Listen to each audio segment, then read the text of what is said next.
Un danno economico, si accennava appunto da studio, che è pari a quanto secondo le stime, Presidente Pozza?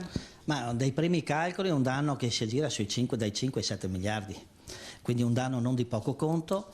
La regione Veneto è una delle regioni più importanti per le esportazioni, esporta il 50% della produzione, è la prima regione in Italia per il turismo e di conseguenza noi paghiamo per primi questo conto, perché in questa settimana di pazzia ovviamente è successo di tutto e di più.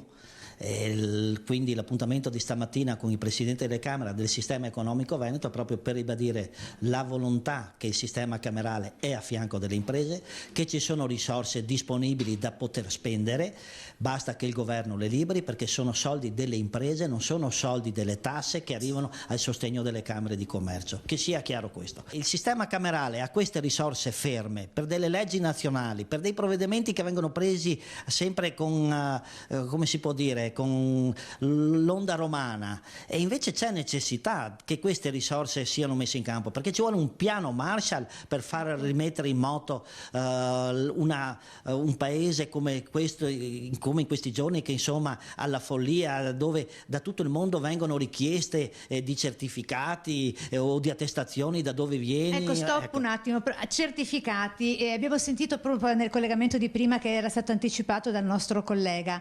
Che cosa sta accadendo all'estero per quanto riguarda ad esempio uno dei nostri prodotti clou, il vino con il prosecco? Che cosa chiedono all'estero ai nostri produttori? Ma un certificato di salubrità, che il vino sia salubre, cioè che il vino sia buono in sostanza, che non sia contaminato. Cioè, cosa che prima non era mai accaduta. Non era mai accaduta, ma tutti sanno che ovviamente i prodotti alimentari hanno delle regole ferree di produzione e di lavorazione, ci sono dei protocolli eccetera, però si arriva anche a questo assurdo. Anche per andare a una fiera ti chiedono adesso una TAC, di dove sei, come sei, se sei di Vo, ma da paesi impensabili, cioè Vo che neanche a Padova o in Veneto è conosciuto come paesino, ormai è conosciuto in Cina, in India, in Israele, e quindi questa follia che ci siamo permessi tra virgolette sta mettendo in ginocchio la nostra economia. I imprenditori sono preoccupatissimi.